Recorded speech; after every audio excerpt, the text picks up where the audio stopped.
Right, today we'll go on to the last chapter in this volume. Now, originally this volume is only volume 3, just one book like this. But after a few years, it doubled up. So now you got 3A, 3B. So actually, although I say this volume actually is part A, the first part. So we are doing this last sutta, 3.9, which is a very important teaching on the nature of karma. Karma is one of the central teachings in Buddhism. It's about our actions. It's one way of looking at samsara, looking at what's going on in our world. Karma is uniquely Buddhist. There are other teachings of karma in India, yes, but there are some important differences. The main differences, the key differences, number one is that this is self-effort. Karma is our effort. We can do it or we cannot do it. So there are two kinds of karma. Karma that you do, karma that you don't do. The karma of commission, you commit something, and the karma of omission, you omit something. You do, you don't do. Take for example, the precepts are karma that you don't do. Right? We talk about the 3 trainings. First training is precepts. Say no. 5 no's. No killing, no stealing, no sexual misconduct, no lying, no getting drunk. Right? We're going to look at these 5 later. And then 5 yes. Or rather, you say yes. The next one, that is meditation. Say yes to peace, yes to the breath, yes to loving kindness. And then finally just be silent. That's your wisdom. Okay? Wisdom, knowledge alone is not enough. Wisdom is knowing how to use this knowledge, understanding things. Right? So there you are. These are 3 trainings. So karma is your own action. Number 2, karma is self-accountability. We are responsible for our actions, so we can change things ourselves. It's possible for us to change things. Another important thing to remember is not everything is due to karma. If everything is due to karma, then we have no chance to get out of this world. The fact that you are a human being is not past karma. Now, listen very carefully to this one, how I say it. The fact that you are a human being, or let me be more exact, the fact that you have a human body, the fact that you are born a human, is not past karma. It's present conditions. You have human parents. Human parents give to human birth, right? So they are present conditions. Then the fact that you are a human, your humanity, you behave like a human, it's because of your parents. Again, present conditions. So this is a nurture aspect. But how good you are, how bad you are, often goes back to past karma. Okay? The seeds of the fact that you are able to become human, that is past karma. Okay? So there is this consciousness moving around when the previous person has passed away. So let's say you've done good deeds, so you see human parents, then you are drawn to them like that. Okay? And then they give you human birth. So the lots of things, conditions put together, in other words. Now, there are many ways of saying this. Important thing is you explain what it means. There are past karma, present conditions.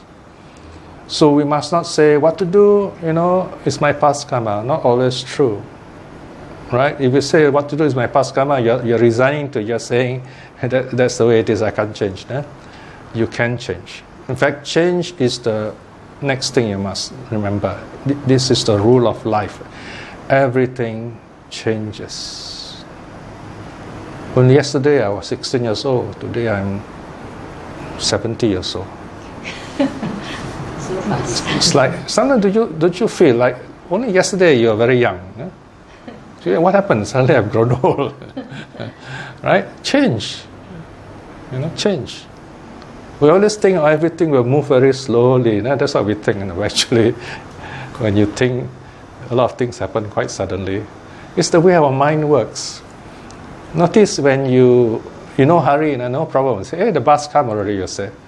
But when you're waiting for the bus, hey, why is the bus late? Huh? The bus is never late. It's whether you are waiting for the bus, you are in a hurry or not, you see. It's our mind, how our mind perceives time, perception. Eh? One day we'll talk more about all these 5 aggregates about perception and so on. Today we're talking about karma. So this is page 144, the title page. Sancheta Nika Sutta 1. You see in the middle of this word is Chetana, Chetanika. That's to do with what's called intention. Sanchetanika, with intention. Okay? The top right hand corner, the number A10.206, Sutta number. No? So there are different names given there.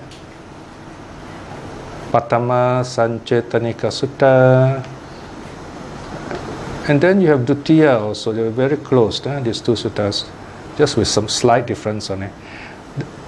Theme, how karma is forestalled and destroyed. How you can prevent bad karma or karma generally and get rid of the karma. So now you have bad karma, you have good karma, and then you have no karma. The best is no karma. That's the Arahat. The Arahat doesn't create any new karma. No more rebirth, no more suffering. But for us, our first training say no, remember? No to bad karma. Yes to good karma. Okay?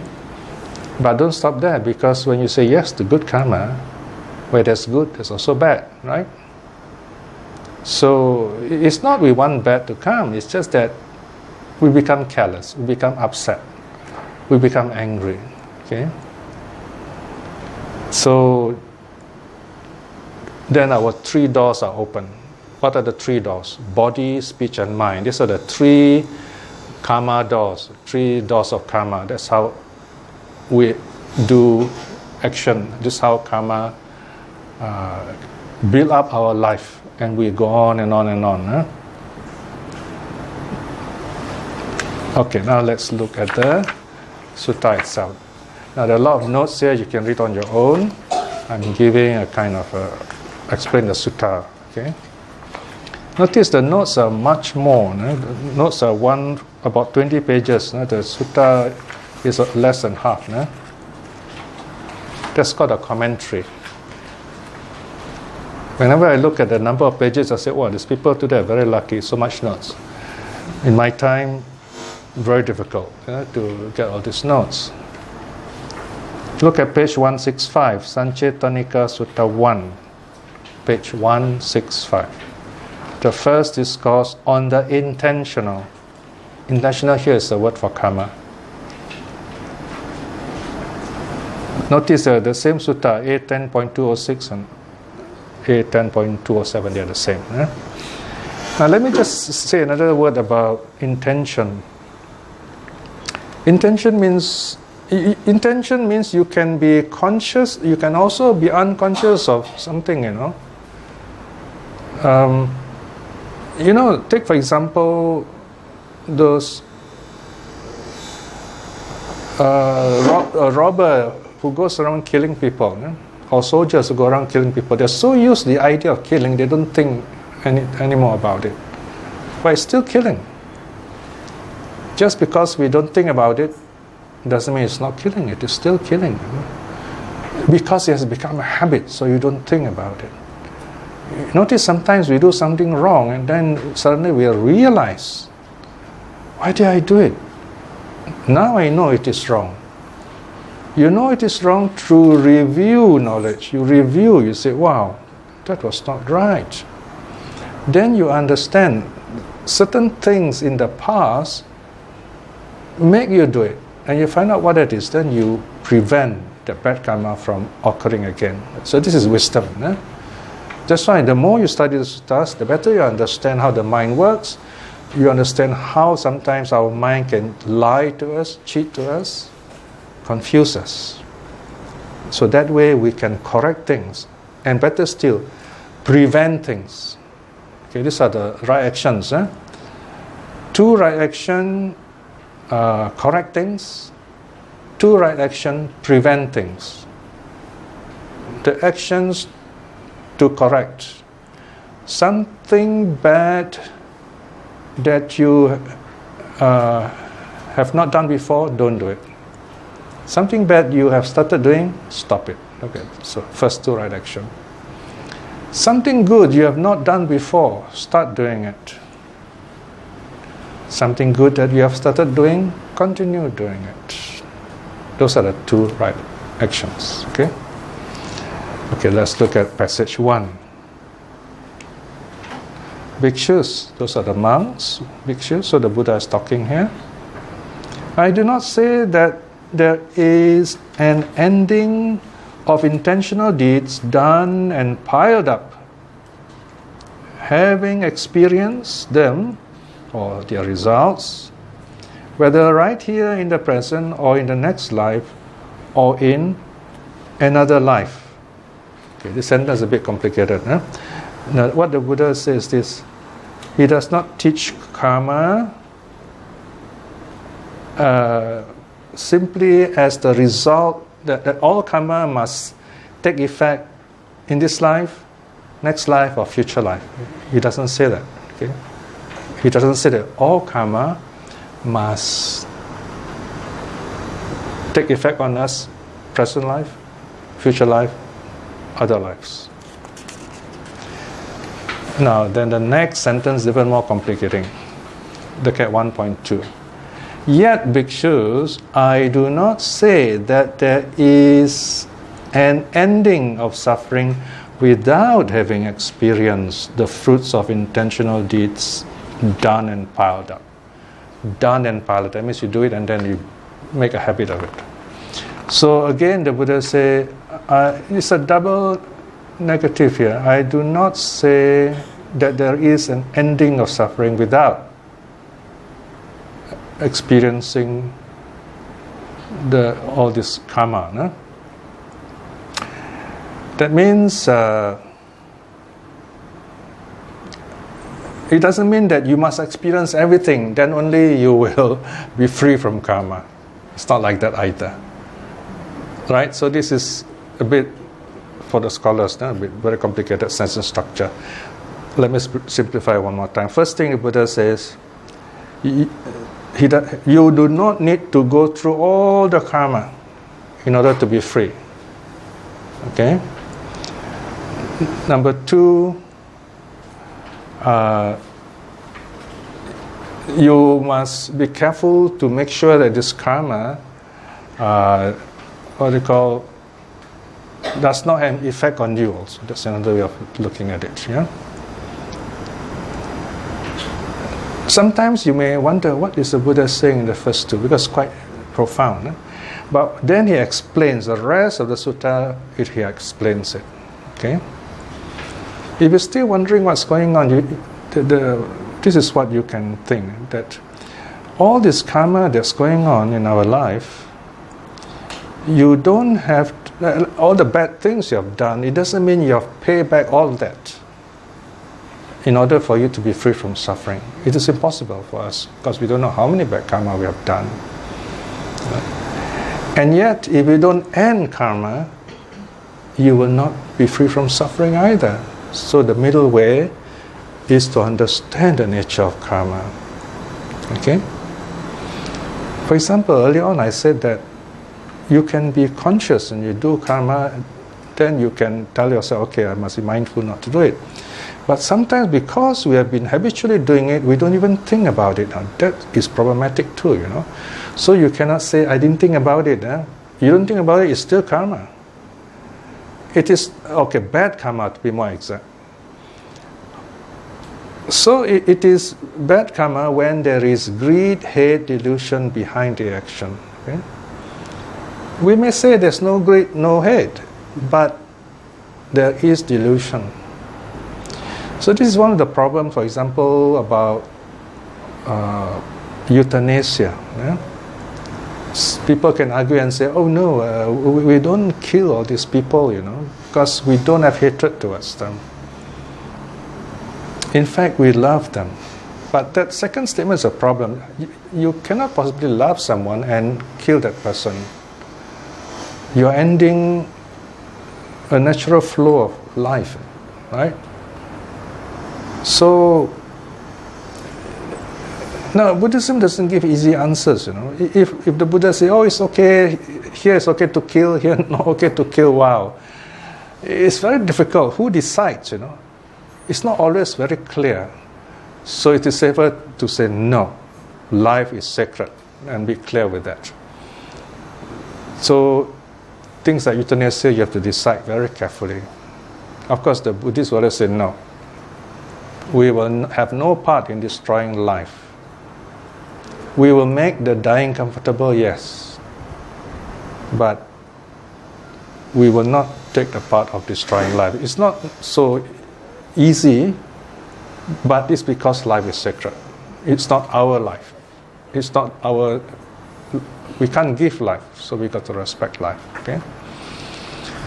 Okay, now the teaching starts. This part is quite easy, okay? Look at 1.3. Bhikshus. Threefold is the defiling fault of bodily actions due to the unwholesome volition, painful outcome, painful results. Okay, this first part is very simple. There are three wrong actions of body. What are the three wrong actions of the body? The first three precepts: killing, stealing, sexual misconduct. And this arises because of unwholesome volition. Unwholesome is the Buddhist word for bad. That means it has greed, hate, delusion. Okay, people kill because of greed, people kill because of hate, people kill because of confused mind, wrong belief. That's delusion. That's the meaning of unwholesome volition. Volition means will, intention. Yeah?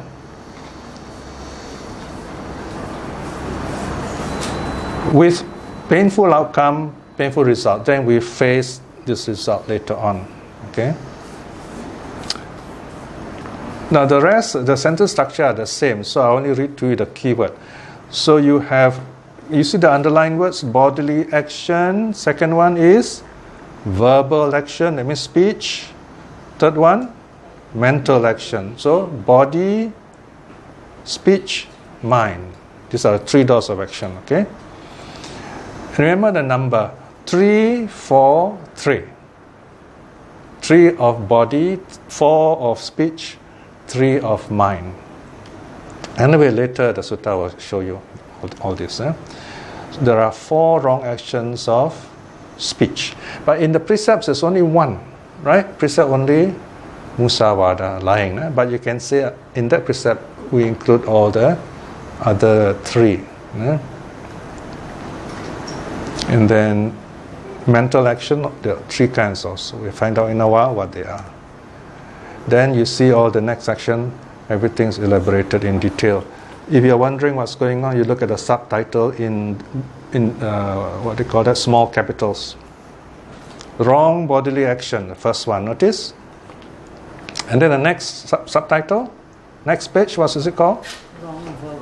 Wrong verbal action. And then further down, wrong mental action. Okay, so this is the first part. Okay, and then there are a couple more things. Disadvantage, and then the simile. Simile is the parable. And then after you have the second part on good karma. So that's an overview. Okay, what are the 3 wrong bodily actions? 1.4. And how bhikshus is the defiling fault of bodily action due to unwholesome volition with painful outcome, painful results threefold. How is this karma of body of three kinds? Then you have 1, 2, 3. Can you see the round brackets? 1. Here bhikshus, a certain person harms living beings. Cruel, bloody-handed, given to violence and killing, merciless to living beings. So there you are. This sutta describes in detail when the precept is broken. Okay? So if someone, say, is walking and doesn't know, he steps on an ant, that's not counted. Yeah? Or someone drives a car very carefully, but accidentally somebody runs across the road, knocks the person down, the person dies. That driver is not at fault. This is just ideally speaking. Of course, if you are more careful, you can brake or good, what do you call that, response, reflex, you can save lives. But let's just assume to simplify karma. So first, harms living beings. This person is very violent, full of hatred and so on. Number 2, here again, he takes what is not given. There you are, taking what's not given. Okay? In a village or in a forest. That means anywhere. Okay? He takes by way of theft the possessions of others that are of service to them. So again, the sutta tries to explain here why we should not take things, because it is of service to them. For example, people work hard, they have money, they use money to buy their needs, and you steal that, you are taking away what helps them to live. Okay, so that's wrong. You're taking a not given. Of course, there are special cases. Now, is the rule more strict for a monk? A monk is not supposed to take even as much as 5 cents. I think the Singapore 5 cent is a bit bigger than the Indian coin. You might even say 1 cent, if you like, because 1 Singapore cent is about 3 Malaysian cent. So, a good monk, he sees 1 cent on the floor, or worse, he sees $100 bill on the ground, he won't pick it up. Because if he picks it up, he breaks the rule, right? Pick up and make it into the monk a cent? No. No. So a monk comes to a house. He must. If he's a good monk, he will not touch anything. He's very careful not to. To take is all defined very clearly in Vinaya, by the way. Okay, if I touch like that, it's okay, all right. This is being legalistic. If I do it like that, so it's okay. But the moment it's lifted up, it's regarded as taken. So you have to be very careful, so the monk will never touch it. Of course, they call it the spirit of the law. See? If the monk is just trying all this out, he's either being funny or he's just making fun of him. So he wouldn't do that. See? All right? So anyway, that's the way it's defined. The moment it's lifted up, from that moment it is regarded as stolen. So this is a different world. It's the Vinaya, very clear, very technical. So what about lay people? This is very important to consider. Now, if you are with close friend, okay, so in an emergency, you need this cup, so you take this cup home. You say, okay, I'll bring it back. That's not stealing. As a layman, by the way, not as a monk. Okay, you take it with the intention of returning it. Okay, and of course you are good friends. If you're not good friends, then you have a problem. Okay, so there are variations there. Okay, all right. So basically, it's taking the not given anywhere in the village, in the forest, by way of stealing. And in other words, you're not given. You're not supposed to take it. So much so that even monks, they don't pluck fruits, right? Of course, I can't remember whether they're allowed to pick up fruits or not. Normally, they need to be offered anyway. Okay? In Thailand, you have a special word, to offer to a monk. Only one word, and it's used for that one. It's called praken. Praken means to offer it to the monk. Okay? So otherwise they won't take it. One reason they do this is partly to overcome any thought of greed. Okay. Next one, number 3. Here again, he commits sexual misconduct, falling into such conduct with those under the care of their mother, under the care of their father, under the care of their parents, under the care of their brother, under the care of their sister, under the care of their relative, one with a husband, under the care of the law, even one adorned with a string of garlands. In other words, betrothed. Yeah? Now here it means anyone who is a minor according to the law, okay? Or they're still under the care of parents. So parents still can kind of like decide for them. So basically it's respecting another person who is not independent enough or capable enough of making his own decisions. So you cannot violate the kind of person. Okay, you cannot have a relationship with that kind of person. Right?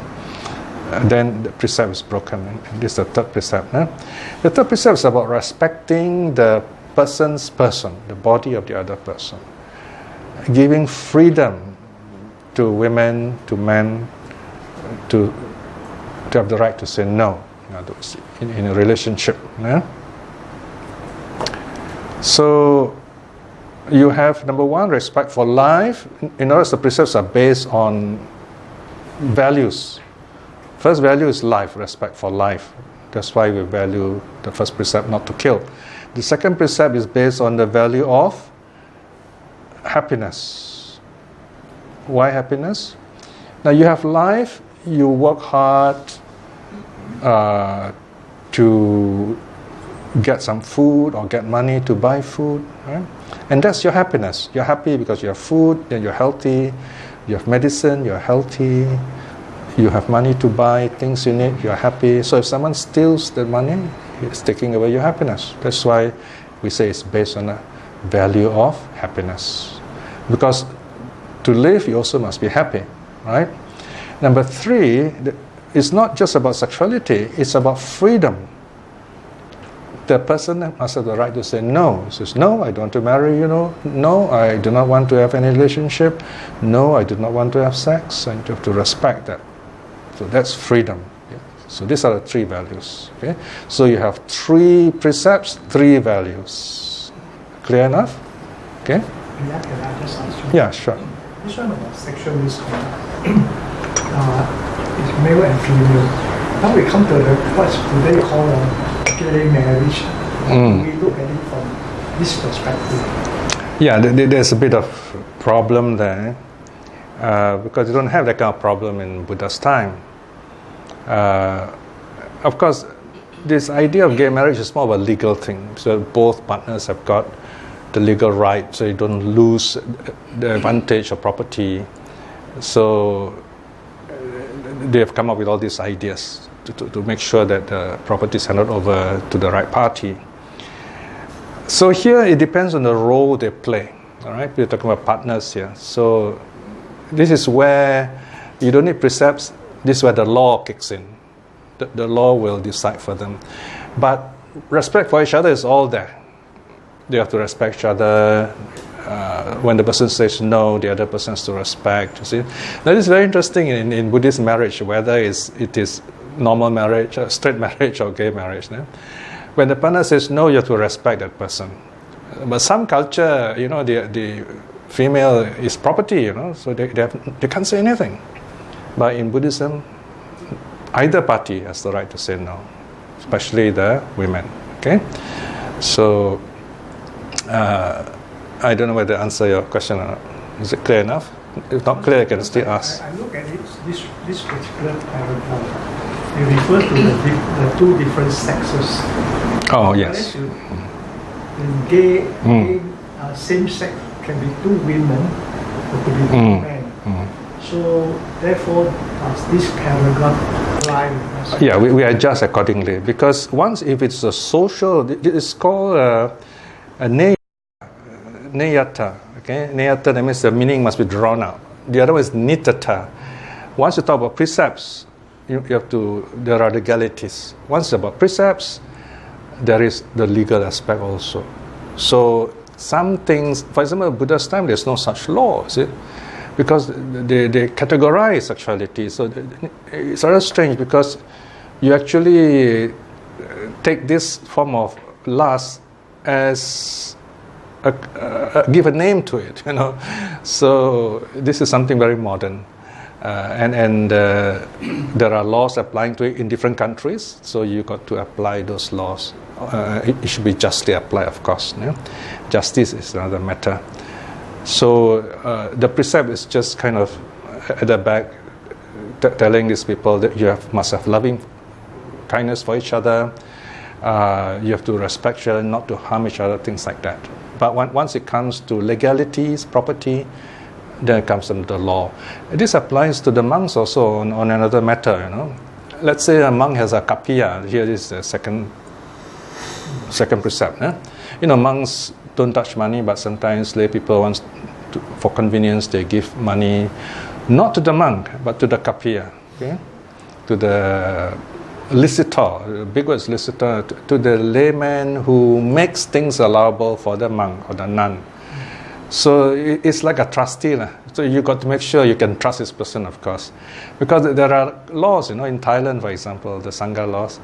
If a layman runs away with the money, you can't do anything about it. So you have to guess. That's why the idea of merit and goodness is there. See, so you have to have a trusted lay person. Because normally the monk will have a relative, say a nephew or someone. In Sri Lanka, you have this notorious nephew idea. See, so the nephew helps to keep the property in the family, even for the monks. So the law says that whatever worldly goods, including monies, that the licitor, that the kapiya holds for the monk, if the monk should die, it's all his. It all belongs to a lay person. Okay, so it's a very nice rule for the lay person. Yeah, because it's a lay. It's not allowable anyway. You know, he can't take it with him, right? So there's a long list of all these interesting points, right? Okay. So is it clear all these three? Any? Yes. The monetary always does that belongs to the sangha? No. You see, this is one of the really big problem nowadays.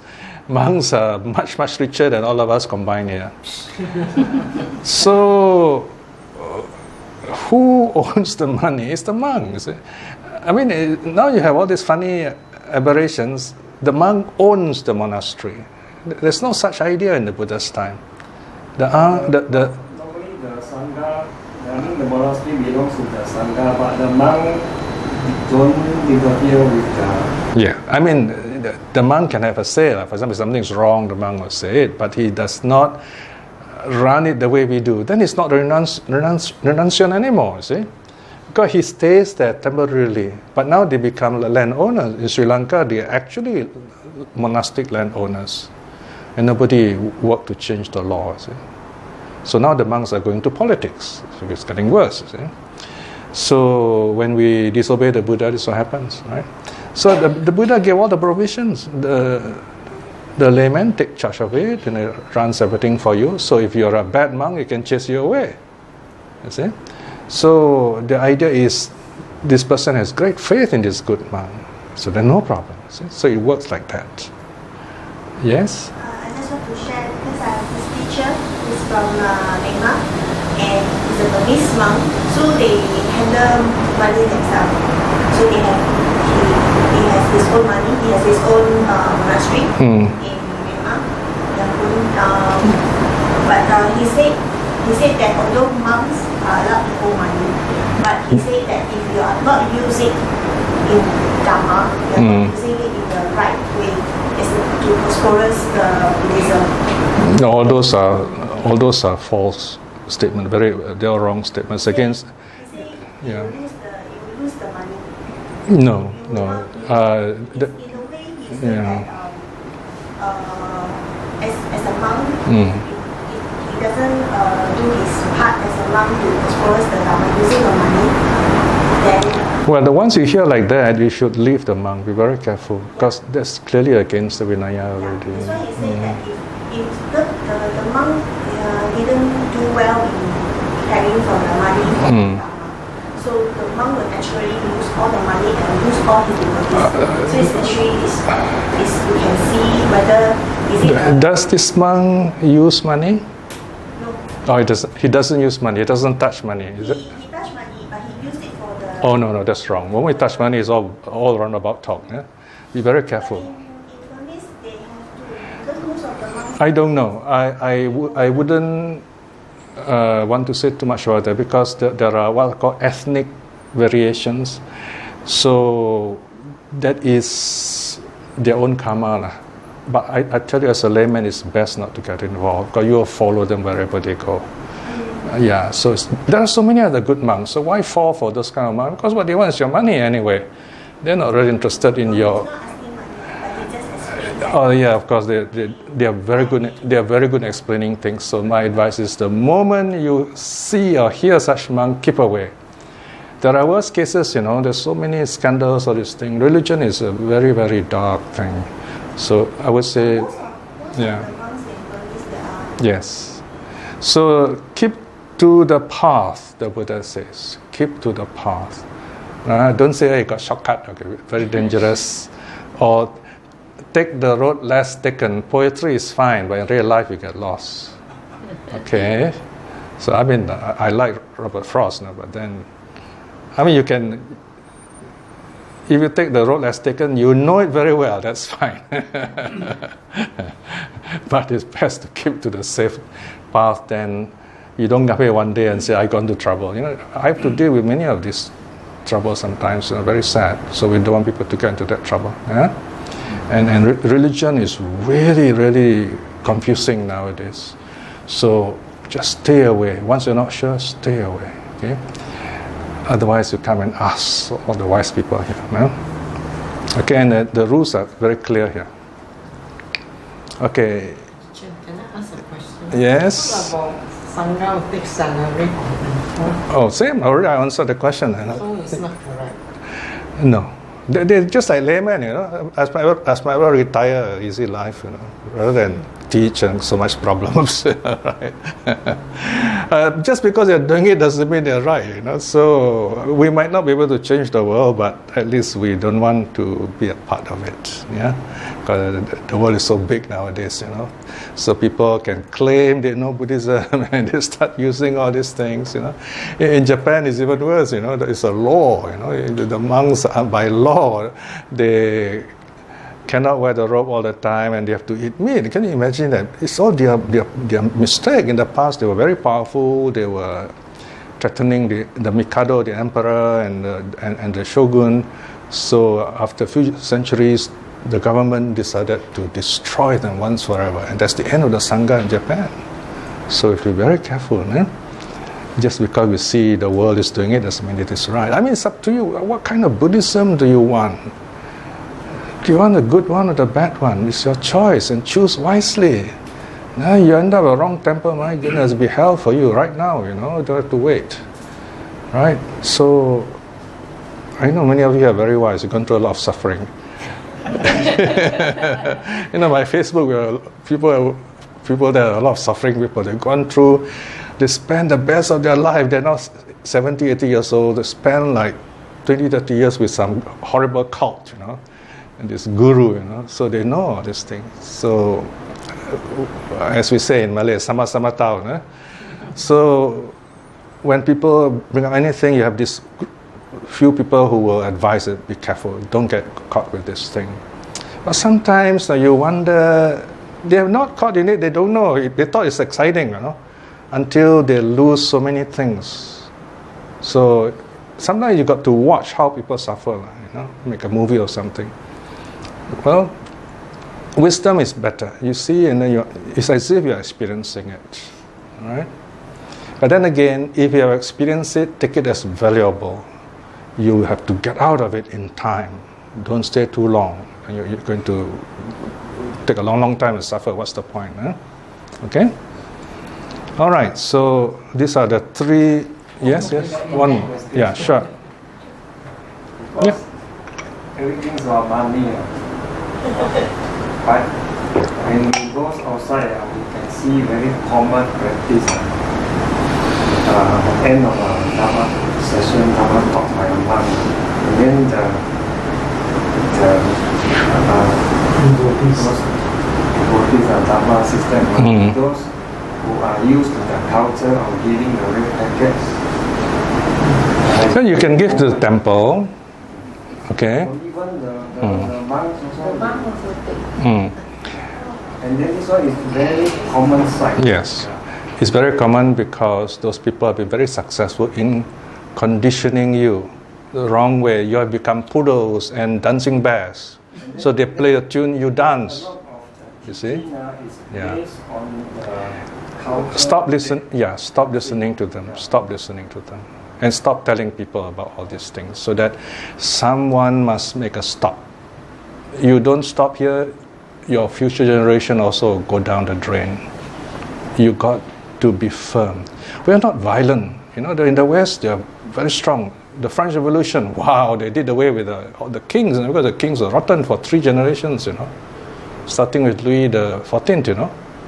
So we don't do that in Buddhism. But we must change. Yeah, these people, they have been doing it since the Song dynasty, you know. So how can we stop that in one lifetime? You can't. But you educate we don't want the thinking people to join them. Then we are in serious trouble. Those are like the ants. But here you have the flying birds or whatever, you know.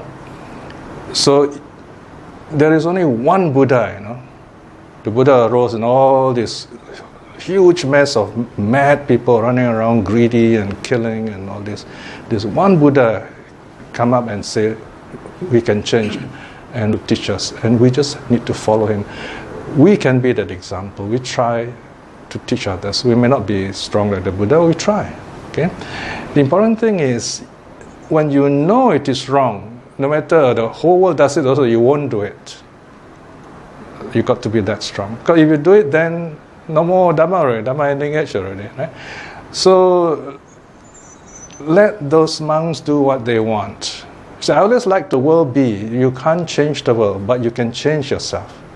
That's what Buddhism is about, early Buddhism. You change yourself and show others it's possible to change. We are the true nobility. If you do that, we are the true Aryas who follow the path. Very few. But slowly that is happening. The good people are coming out. It's just like, how do you make diamonds? You've got lots of black coal. Right? So all these bad guys like coal. They get crushed, you know. And you get so much coal in one little diamond, you know, right? So we are like diamond. If the Buddhas are as many as the sand of the Ganges River, the Buddha value is like sand. But we have only one Buddha, so it's like a precious diamond, you see. So that's the big difference of the historical Buddha. People have been changing Buddhism throughout history.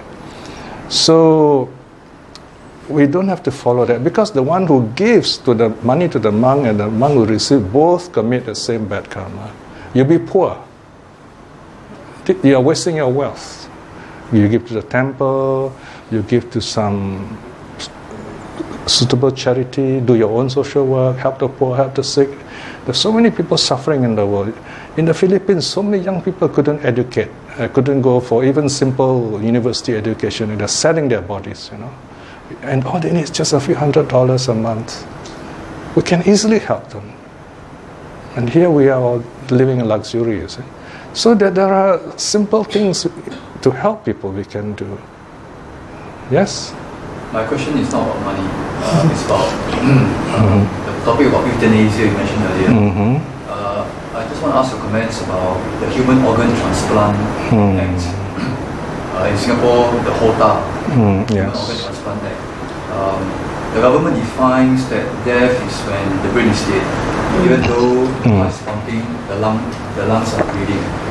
So I know that some Buddhist friends, they opt out from HOTA. Yes. Because they say that the subconscious mind is still residing in the body, And then government say, oh, as soon as the declared brain dead, they will start to take the 4 organs.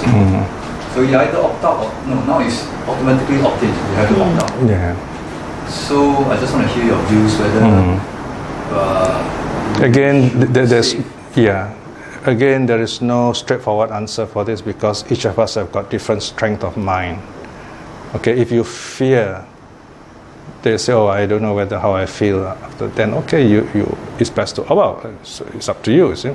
But if you understand the nature of death, you say, "Oh, I'm ready because I know I'll be reborn." I say, okay, that's fine.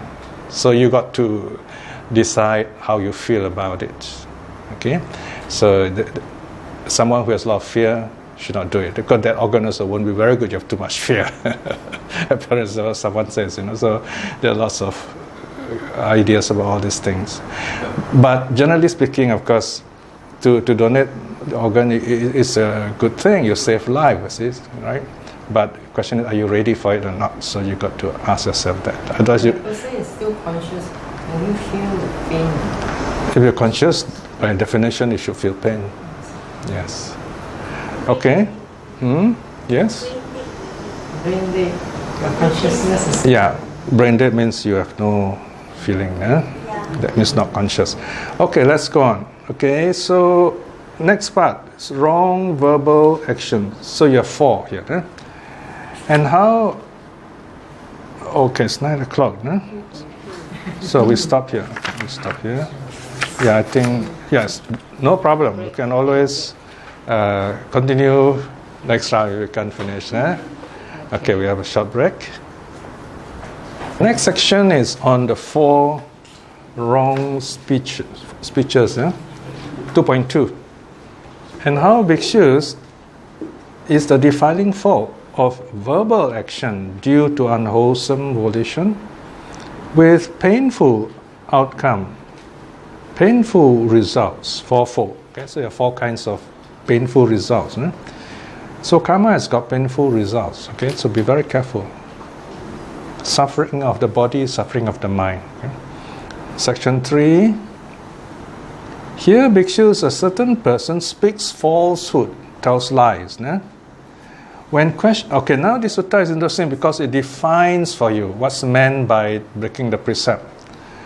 When questioned as a witness before a council, which is also a court, before a congregation, in a meeting or in a family, in the midst of relatives, that is, midst of relatives in the family, in the midst of a guild or company, in the midst of the royal court or a court of law, and question thus, "Sir, tell me what you know."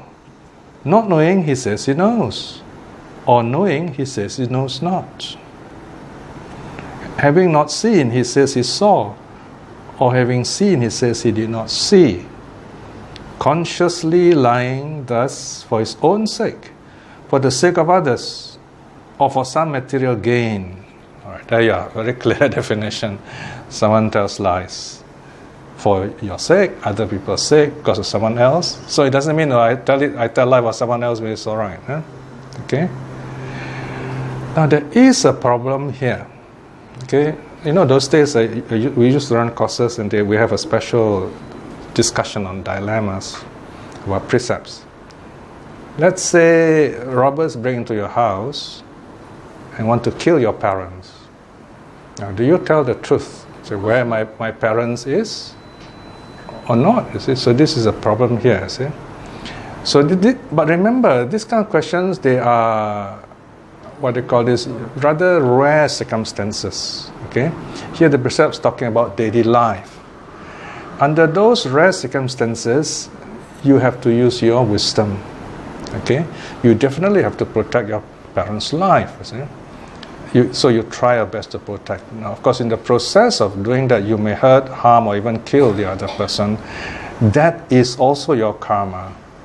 But remember, that karma is not as bad as letting your parents die, for example. Okay, so that's why the Buddha says, all this karma you have done doesn't mean they will ripen. See, all right? Certain karma will ripen at certain times, and when they ripen, they tend to pull other karma also together. So a lot of they say you don't just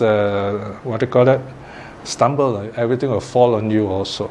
So you have to be very careful once karma ripens. So that's why we cultivate a lot of metta. We don't want those kind of situations to arise, that we have to make very difficult decisions. There are even worse situations. For example, when you have to fight for the country in a war, things like that. And these are all very difficult things which we rather not happen. See? All right? But these are when there is peace, when we can practice the Dhamma. These are, you can say, near ideal conditions. So, and this is what makes us really human. And nowadays people know very well they don't want to have something like a war. It is both sides lose. All right? So remember, these precepts are for daily life. All right? So don't think too much about very specific, rare conditions that probably will never happen in your life anyway. Yeah? The next one is the second precept about speech. Yeah? Here again, he speaks divisive words that divide people up. Yeah? In Malay, we say batu api. Yeah? What he has heard here from others, he repeats it there to others to divide them. What he has heard there, he repeats it here to divide them. Thus he divides the united. He encourages the divided to remain so, or he rejoices in the division. Being pleased at discord. He's very happy when people quarrel. Enjoying discord, delighting in discord. Saying words conducive to discord. Right? So here they like to separate people. So we're very careful here, especially in marriage. Né? So this is where we say, whatever you say should keep married couples together. I remember when I was monk in Thailand studying in Vinaya, sometimes this teacher will joke, tell us some very funny cases, you know. One of the interesting points was this: a monk cannot match make. For example, in Sunday school, you say, "Oh, this nice boy here, nice girl here. Why don't you get together?" You know. Then you break a rule. The reason is simple, because if those couple get together and they start quarreling, then they'll blame you. So, another thing also, you promote lust. So a monk should not do that. However, the monk said, if a married couple come to you and they're going to divorce, then you have to make every effort to ensure that they stay together, they don't separate. Okay? So these are those things we will never forget. So these interesting teachings. All right. So here, don't speak in such a way to split friendships. There's another sutta which actually gives you some case, what happens to you if you do all this bad karma. So the result will be something like, you will not be popular, then you won't have friends, see? You'll be alone yourself, something like that. So there are repercussions, yeah? But we'll come to these fruits of karma later on, okay? The next one, 6. Here again, he speaks harsh words. He utters words that are rough, hard, hurting to others, offensive to others, connected with anger, inconducive to mental concentration. So this last line is very important. Inconducive to mental concentration. Doesn't help in your meditation. Okay? So remember, all these teachings are to help you in mental cultivation. So here, using harsh words, scolding words. Again, here the intention is what is important. I once had a friend, his family runs a coffee shop. And they don't talk, they shout at each other. At first I was quite shocked. I said, why do they shout at each other? He said, it comes from a coffee shop family. So they all shout at each other. I said, okay. So we kind of know that they're actually nice people. Of course, these are rare occasions again, okay? Very rare occasion. So we should not be too judgmental when we know Vinaya, when we know this Sila, morality also. Be compassionate. Try to understand why people behave certain ways.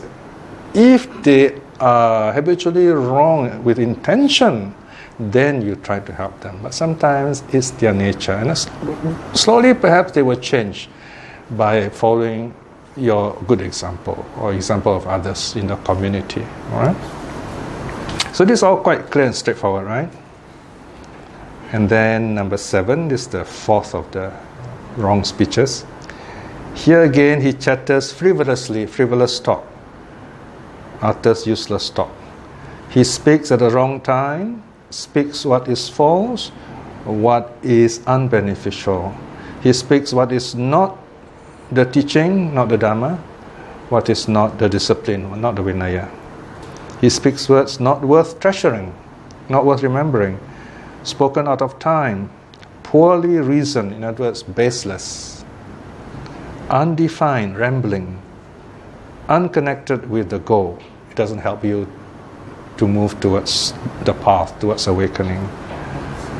So this bhikshus is the defiling fault of verbal action due to unwholesome volition with painful outcome, painful results. Right? So the 4 wrong speeches: falsehood, divisive words, harsh words, frivolous talk. Okay, so these are the 4 wrong speeches to avoid. But this is human communication, right? We humans are very communicative. We use language. That's why there are 4 precepts here, whereas of the body only 3. Okay, the mind also 3. 3 plus 4 plus 3, so we got together 10. Now the last one, last set, wrong mental action. 3.2. And how bhikshus is the defiling fault of mental action due to the unwholesome volition with painful outcome, painful results. Threefold. Here, monks, a certain person is covetous. Covetous, that means you want things which other people have. He covets the possession of others.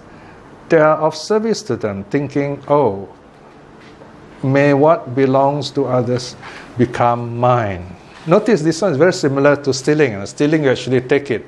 But here, you don't steal, but you steal with the mind. Right?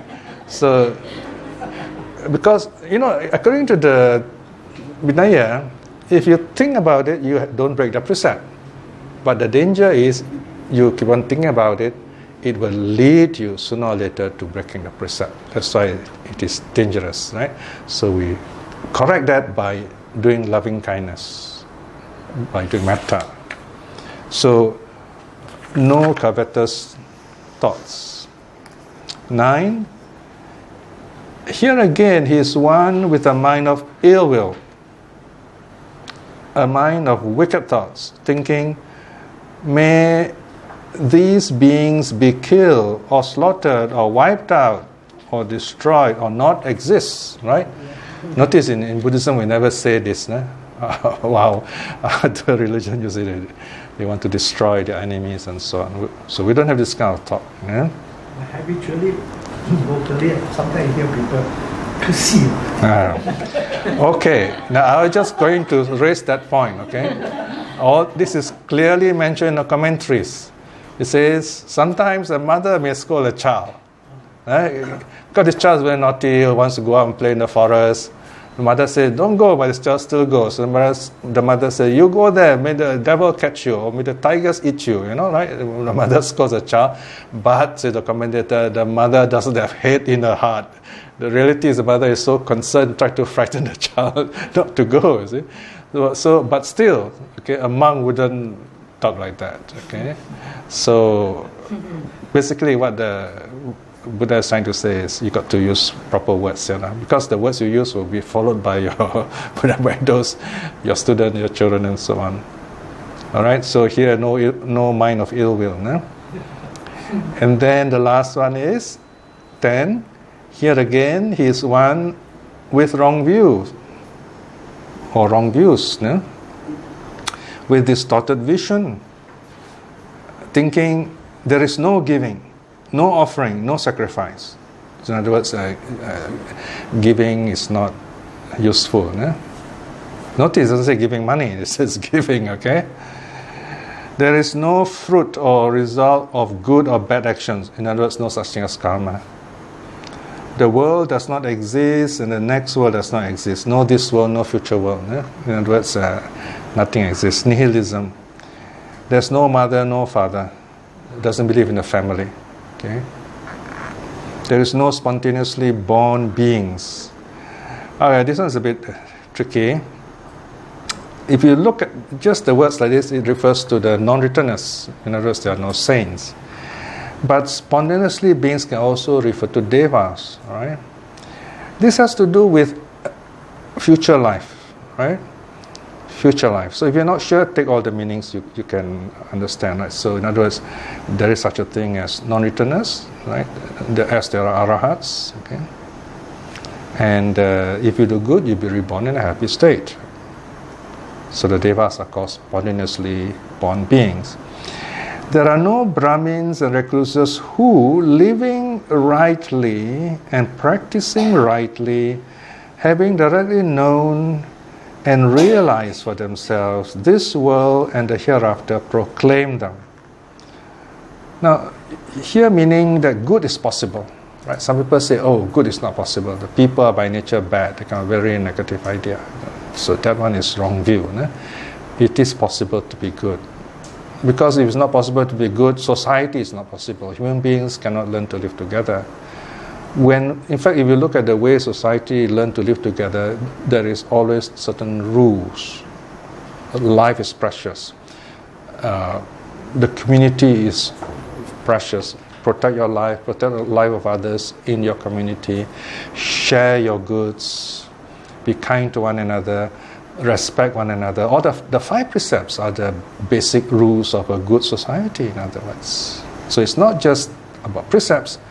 The 5 precepts are universal laws. They are not. They belong to what is called natural morality, pakati sila. It is not invented by the Buddha. It's only pointed out by him. These are natural things which makes human society, a good society, possible. Okay. So this, then the sutta ends. And it says, this is the defiling fault of mental actions due to unwholesome volition with painful outcome, painful result, threefold. Okay. And then in the next section, the Buddha talks about disadvantages of this wrong karma. Section 5. Bhikshus, as a result of the 3 kinds of defiling fault of correct to bodily action due to unwholesome volition, beings after death, when the body has broken up, reappear in the plane of misery, a bad destination, a lower realm in hell.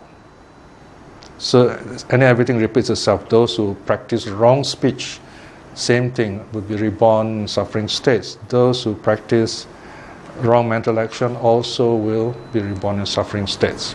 This is the one that I want to talk a bit about. Karma is not just consequence. Doesn't mean you do A and then the result A1 will appear. Although it seems like that. Many of the karmic results will appear in this life itself. When someone habitually lies, you can sense it in the person. And this person will habitually lie. And someone who habitually lies will also have a lot of fear. See? So that all this bad karma attract other bad karma. See? Because they are afraid they will lose things. You see? So one way to help these people is to talk to them, listen to them. What is it that's troubling them? One principle is very clear. People do not enjoy breaking the precepts unless they've gone through some kind of suffering or negative condition that condition them to behave like that. So you've got to find out what is that and try to make them see that and correct them from there. Okay? In other words, if they are happy, people are really happy, even if they are poor, they will not break the precepts. Happy in the sense they are kind to each other, they don't mind sharing. All right? So this is compassion. So that's why good is possible when we help each other. Okay? I mean, just like family, If you have someone in the family who has broken the precept, you don't punish this person, you try to help this person. So that's compassion. But you can only help the person effectively with wisdom and your example. Right? So that's why by doing it, you can say, oh, everybody is doing it. Well, everybody is doing it because you are doing it. So if you stop, you can say everybody is doing it, but I'm not doing it. Right? So you are the starting example. That's how society change. We cannot say everybody is doing it. All right, that is the excuse. All right, then you get the society you deserve. Right? So even if it means you are by yourself, you have to take that choice if it is the right choice in this case. Yeah. So think very carefully. If you are in a position to help produce more good people, you should take that stand. Don't be afraid. A simple story will give you a famous Jataka story will illustrate this case. A rabbit was sleeping under a tree one day. This tree has this big, ripe, red fruit. This story is very interesting, very funny. It talks about this rabbit dreaming. The rabbit was dreaming that the sky was falling. And then this ripe fruit fell bang on the big leaf, very loud crash. And the rabbit, being what it is, very timid, thought that the sky actually has fallen because his big fruit fell, you see. So he got up and ran. And runs, and then other animals say, "Well, you're running." And what the rabbit say? It said, "The sky is falling." And these stupid animals follow. Of course, here you can tell Sunday school children, they love this story. The rabbit ran, and then here comes the wild boar. The rabbit said to the wild boar, "The sky is falling," and they ran. And then after the elephant came along, the wild boar said to the elephant, or rather the elephant asked the wild boar, "Why are you running?" He said, "The sky is falling." So it goes on like that, repeats, Here, the Buddha is showing how gossip spread, how wrong views spread by people with a lot of fear, and they start telling each other all these things. Everybody listens. So the group became bigger and bigger, all these animals. They were running with the rabbit in front. Mind you, a rabbit.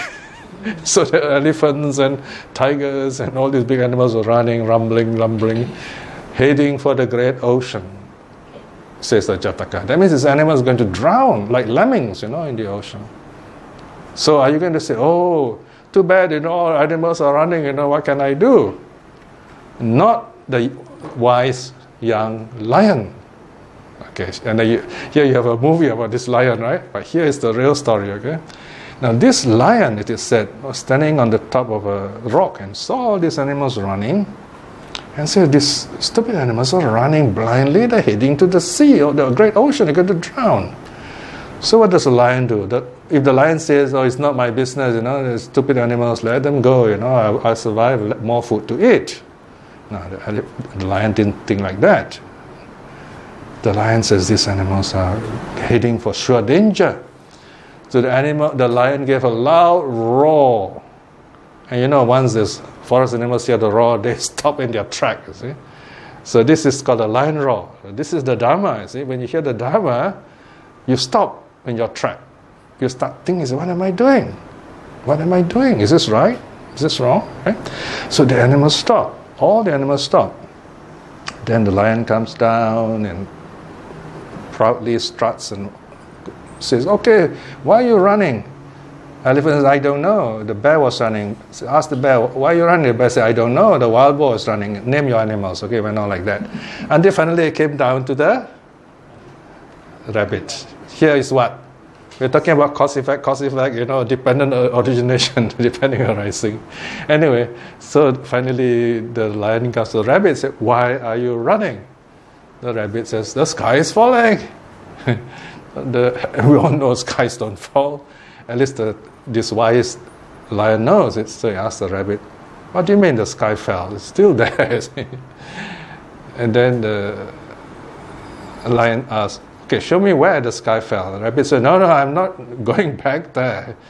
The lion said, "Okay, then you jump on my back. I'll take you. Show me the way. I'll take you there." So the elephant jumped onto the rabbit jumped on the back of the what we call the lion, and he was directed to the place where the rabbit slept. And then, because you can make up your stories here, the rabbit so scared, closed his eyes. Then the lion says, "Okay, you can open your eyes now. Show me where exactly did you sleep?" Say, "Oh, I slept here." And then the lion said, What do you see there? There's a ripe fruit. You see up there are many more ripe fruits. And one just fell, boom, I said, there you are. There's your sky falling. Of course, the rabbit was bashful and so on, and everybody's happy. So everybody's watching, you see, right? So here's a beautiful story. One animal in the big jungle saved the life of so many other animals. We all can be that lion. You all need to be that single lion. The lion roar is the Dhamma. The Buddha was that lion in the past life, see?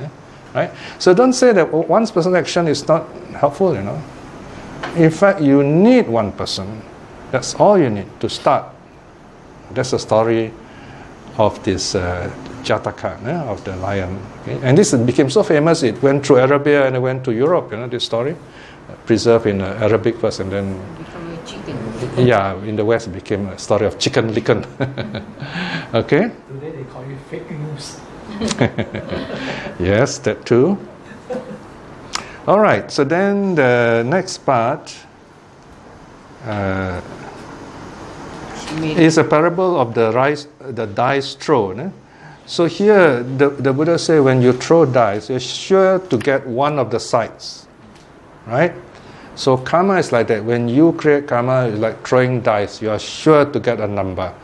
It will come back to you. You will somehow pay for it, right? Possibility. It doesn't mean it will happen right now, but chances are it will happen, all right? Now let me summarize for you. The good part is very easy. You can go back, please read all this. So this part defines for you all in positive way. Now look at 7.2. Bhikshus, threefold is the virtue of bodily action due to wholesome volition with pleasurable outcome, pleasurable result. And then 4 of speech, 3 of the mind. Right? And look at 8.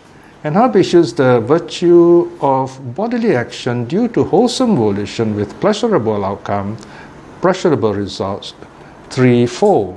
Right. So again, the same. You got 3, 4, 3. 1. Here among a certain person having given up harming living beings, refrains from harming living beings, lays down the rod and sword. Rod is punishment, corporal punishment. Sword is capital punishment. All right? Capital means head. So capital punishment means use the sword to chop off the person's head. It is this phrase, I think, that converted Ashoka. That Ashoka decided to be non-violent. In other words, don't neither punish people violently nor chop off their heads, but train them to be good. Conscientious, merciful, dwells, beneficial, and compassionate to all living beings. Notice the last word is compassionate.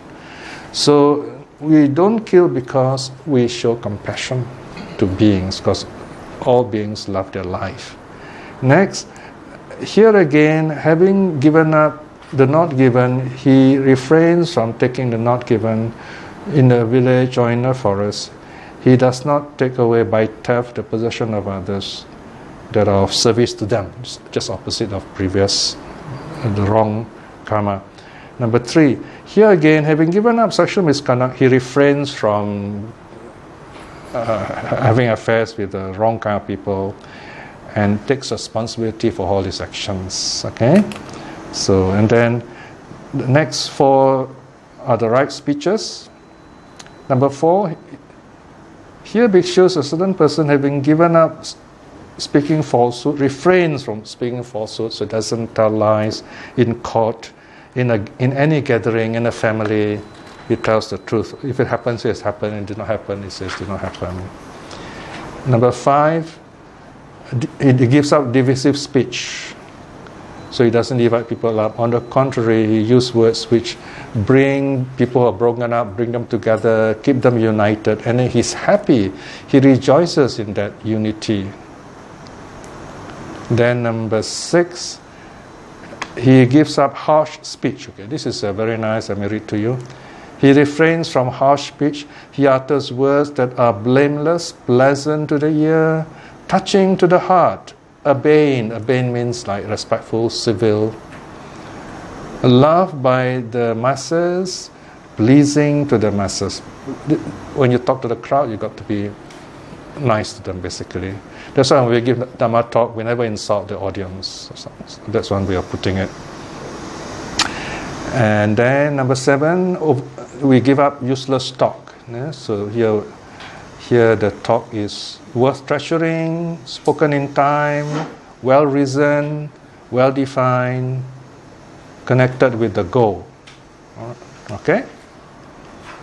And then number 8, further down. So these are the last 3 are mental karma. Here, a certain person is not covetous, so he doesn't covet what other people have. So if other people say, "Oh, good, very good, sadhu." No? And then number 9, he has a mind free of ill will. In other words, have loving kindness. May these beings be free from hate. May they be free from suffering. May they be free from trouble. May they continue to be happy. That's what we did earlier today, right? And then right view. Right view means what? There is what is given, what is offered, what is sacrificed. In other words, when you give the right things, it helps, right? There is give right thing. That means you don't give drugs to a drug addict. That is wrong giving. Okay, so we're talking about wholesome giving, right giving. There is fruit and result of good and bad actions. Right? There is karma. There is mother. There is father. There are spontaneously born beings. There are Brahmins and recluses who, rightly living. Here, Brahmins and recluses refers to Buddha's time. You have the Brahmins who are priests, and then you have the other group are the different who do not accept the teachings of the Brahmins. So there are good Brahmins. There are also good non-Brahmins. Right? This is possible for both sides, for everyone to be good, basically. So it's a very positive teaching. Yeah? And if they live rightly, if they live rightly, they will also enjoy good, whether you call yourself a Buddhist or not. Okay? So then the Buddha said this good karma will come to you just as sure as you throw the dice, same parable. You throw the dice, you get a number, so this karma will come back to you. And by way of habit, so if you are positive, then your nature also will be positive, you'll be happy, and then it helps you to practice good karma, keep the precepts even more easily, and then you become an example of others. In another sutta, the Buddha says, a good person advises others to keep the precept. He himself keeps the precept, he advises others to keep the precepts, and he praises them, he rejoices when others keep the precepts too. So these are called the 3 right actions. Okay? So there you are. We have finished this karma, this sutta on karma. You can go back and read up. There is a second typo. Where was that? Look at number 11. The underlying word mental correct to bodily also. Okay? So do check all these proofreading human errors. Correct them. Okay, so we end here for the moment, all right? And then we continue next round with a new book.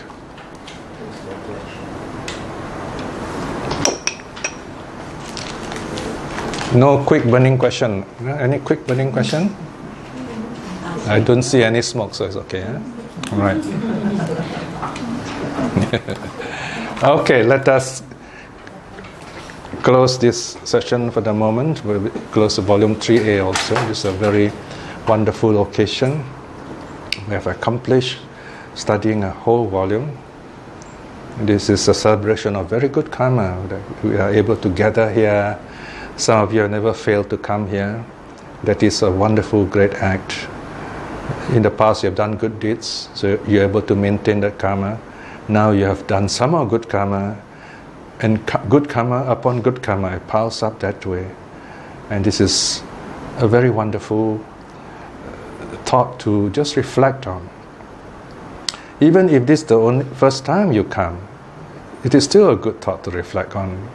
We have kept the precepts from the very beginning. So next time you can meditate, just reflect on this moment of peace when we have kept the precepts and you feel good about it. This is called an inspiring meditation, and this will help you to loosen up your mind, free your mind, and to continue your meditation. Reflecting in this way is very good karma. By the power of this good karma, may we be well, may we be happy. May our minds be clear and free from distractions so that we can practice the Buddha's teaching happily and fruitfully. And above all, may we be blessed with the wisdom and courage to aspire to stream winning at least in this life. May our family and loved ones be well and happy too on this account. And through the power of the three jewels too, may those who are practicing the Dharma to see their fruit in this life and become good teachers. And by the power of the three jewels, may those who are lost and having difficulties, may they too return to the true path of the Buddha in this life itself. May all beings be well and happy. Sadhu, sadhu, sadhu.